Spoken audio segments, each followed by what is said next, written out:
Tuhan, berkat Tuhan yang selalu menyertai setiap kita ya teman-teman. Sebelum itu kita berdoa. Bapa, terima kasih Tuhan Yesus, terima kasih Roh Kudus. Sebentar hamba-Mu menyampaikan sedikit kebenaran firman Tuhan. Berkati hamba-Mu, urapi hamba-Mu dalam nama Tuhan Yesus Kristus kami berdoa.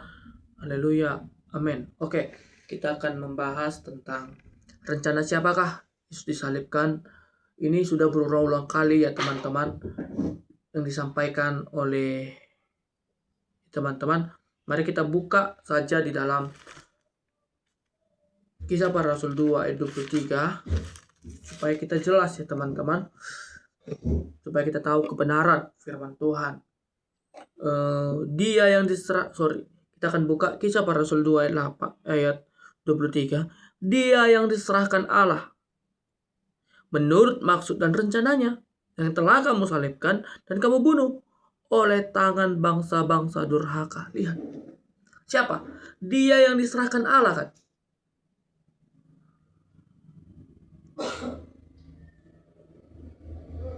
Bukan rencana iblis. Tetapi itu semua ada rencana Allah. Karunia Allah. Karena apa?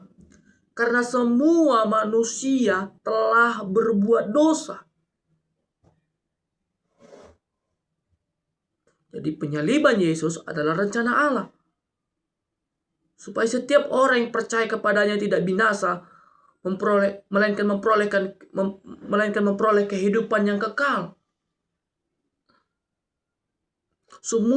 Agar semua manusia dilepaskan dari belenggu-belenggu dosa.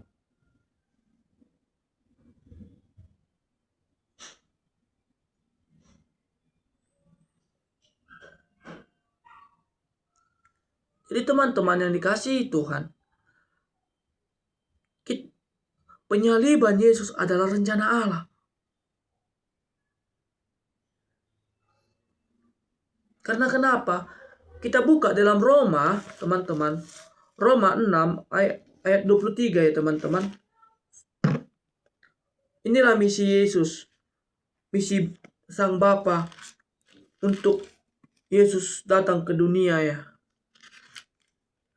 Matius 6 ayat 23 kita baca teman-teman. Ini. Sebab upah dosa ialah maut, tetapi karunia Allah ialah hidup yang kekal di dalam Kristus Yesus Tuhan kita. Sebab upah dosa ialah maut.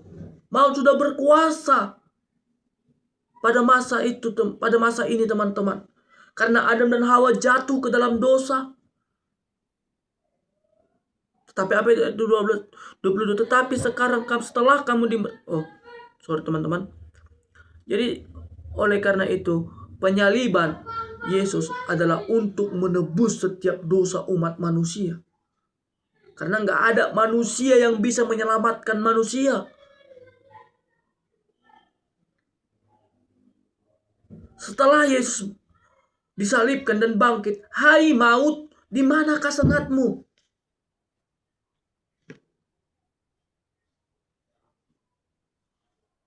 Penyaliban Yesus adalah rencana Allah.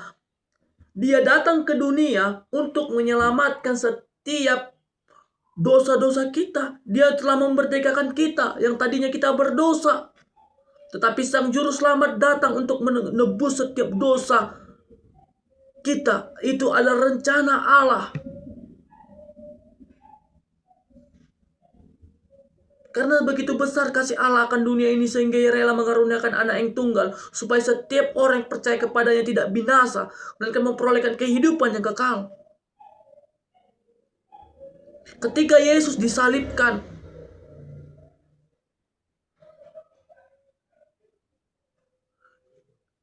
dosa kita sudah diampuni. Kemaluan kita, kegagalan kita sudah diampuni.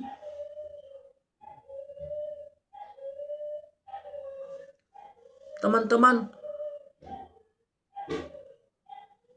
ada amin. Jadi oleh karena itu sahabat-sahabat muda yang dikasihi Tuhan, penyaliban Yesus adalah rencana Allah. Jelas dikatakan ini. Tadi sudah kita baca, teman-teman. Dalam Kisah 2 ayat 23, jelas di situ mengatakannya. Ya teman-teman.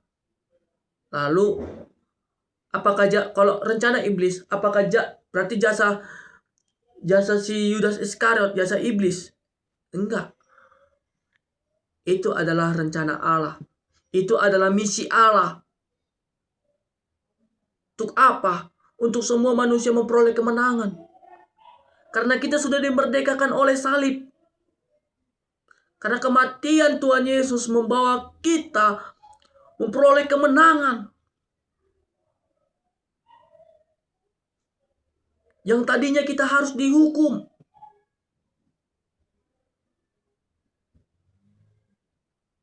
Tetapi kita sudah dimerdekakan. Yang tadinya kita gagal, aku gagal. Tetapi kita sudah dibebaskan. Jadi oleh teman-teman, saya mau mengatakan, karya penyaliban Yesus adalah karya Allah. Itu karena sudah dibuatkan. Adam yang pertama adalah gagal, tetapi Adam yang kedua berhasil membawa kita masuk dalam rencana Allah. Untuk apa Yesus disalibkan? Untuk menebus setiap dosa kita.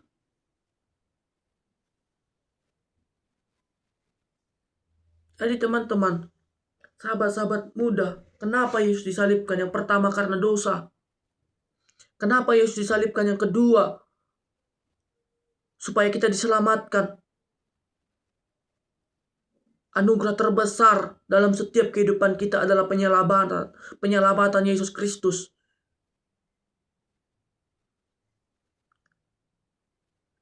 Yang ketiga, mengapa Yesus disalibkan? Supaya setiap umat manusia berbalik dan bertobat. Supaya kita masuk surga. Kunci keselamatan. Seharusnya kita yang dihukum.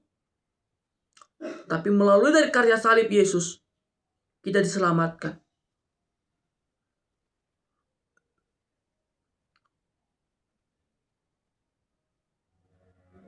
Terlalu banyak, teman-teman, kita mengajarkan ajaran-ajaran tidak benar karena donasi. Hanya karena supaya mau didengar orang. Kita perjualbelikan? Tidak. Makanya kita mengajarkan ajaran-ajaran yang salah? Tidak. Kalau saya dikatakan, saya nggak mau. Saya mau mengajarkan ajaran-ajaran sesuai dengan apostolik, dengan apa yang diajarkan oleh rasul-rasul dalam Alkitab ini. Yang dikanonisasikan, teman-teman, oleh bapak-bapak gereja pada masa itu. Jadi oleh karena itu teman-teman, karya penyaliban Yesus adalah karya Allah. Saya tegaskan sekali lagi. Karya penyaliban Yesus adalah karya Allah. Lalu dengan spontan kita mengatakan itu adalah karya iblis. Berarti jasa iblis lah.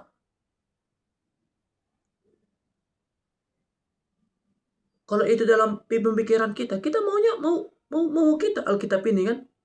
Suka kita Alkitab ini. Makanya baca Alkitab dengan benar. Karya penyaliban Yesus adalah karya Allah. Dia mati untuk menyelamatkanmu. Waktu lihat ya, waktu Yohanes mengatakan waktu masa itu pembaptisan, lihatlah anak domba Allah itu. Itulah yang akan menyelamatkan kita.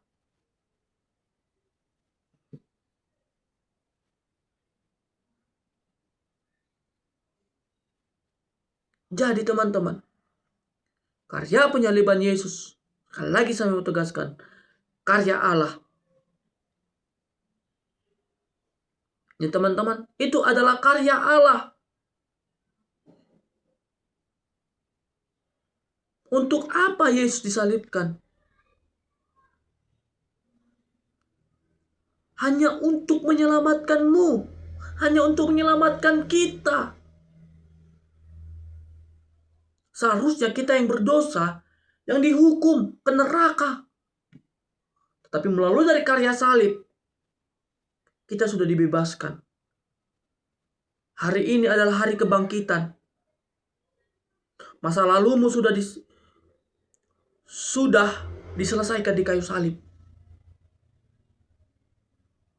Kegagalanmu sudah diselesaikan di kayu salib. Setelah Yesus berkata, sudah selesai. Tetelestai. Jadi, oleh karena itu teman-teman, ketika Anda menyatakan karya salib itu adalah karya iblis, sangat blunder sekali. Sangat blunder sekali. Jelas saya akan blunder di situ. Jadi oleh karena itu teman-teman, sahabat-sahabat muda yang dikasih Tuhan, Bapak Ibu, karya penyaliban Yesus adalah karya Allah.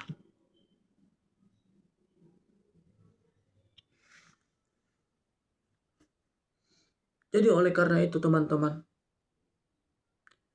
berharaplah. Jangan lagi takut kepada masa lalu. Karena masa lalumu sudah diselesaikan di kayu salib. Itulah rencana Yesus datang ke dunia. Itulah rencana Yesus menjadi manusia untuk menyelamatkan setiap umat yang berdosa. Hai maut, di manakah sengatmu?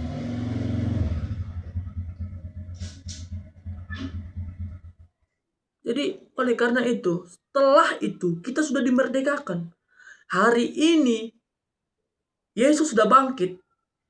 Engkau telah dimerdeka. Jangan takut lagi dalam masa lalumu. Engkau sudah dimerdekakan. Ayat 22-nya, tetapi sekarang setelah kamu dimerdekakan dari dosa, dan setelah kamu menjadi hamba Allah, kamu peroleh buah yang membawa kamu kepada pengudusan sebagai kesudahannya, ya hidup yang kekal. Ayat 23, sebab upah dosa ialah maut. Karena dosa kita, Yesus datang ke dunia.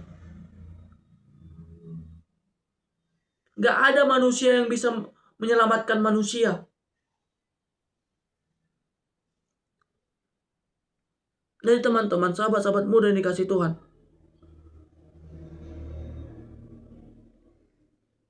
ini sangat blunder sekali teman-teman ketika kita menyatakan penyaliban adalah karya iblis. Itu sangat blunder sekali. Jauh sebelum itu pun Yesus sudah tahu kalau dia mau salibkan.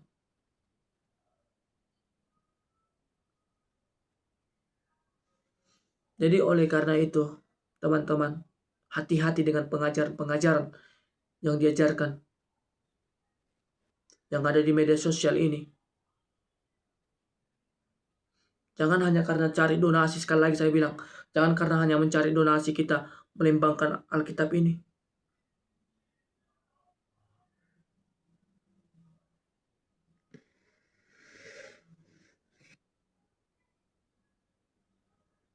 Walaupun saya nggak ada yang suka sama saya, karena saya menyatakan kebenaran firman Tuhan, itu bukan urusan saya. Yang penting urusan saya menyampaikan kebenaran, meluruskan apa yang salah.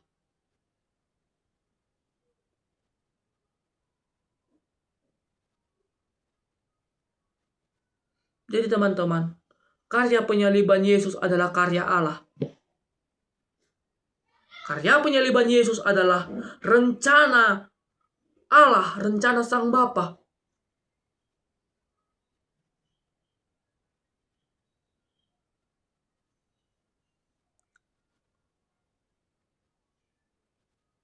Jadi makna salib kepada kita, membawa kita kepada kemenangan. Makna salib membawa kita ke kemerdekaan. Makna salib membawa kita untuk menuju kesuksesan di dalam Tuhan. Makna salib untuk memberikan kita keselamatan. Karena apa? Yesus yang sudah menggantikan kita mati di kayu salib. Untuk menggantikan kita, untuk menyelamatkan setiap kita. Kita sudah dibebaskan. Kita sudah yang tadinya kita sudah dibelenggu oleh dosa. Tetapi Yesus datang untuk mematahkan semuanya itu. Makanya dikatakan, hai maut, di manakah sengatmu? Ketika Yesus bangkit, di situ kita sudah merdeka. Ketika Yesus bangkit, di situ semua dosa kita sudah dihapuskan. Semua kita yang gagal sudah dibangkitkan bersama dengan Tuhan Yesus.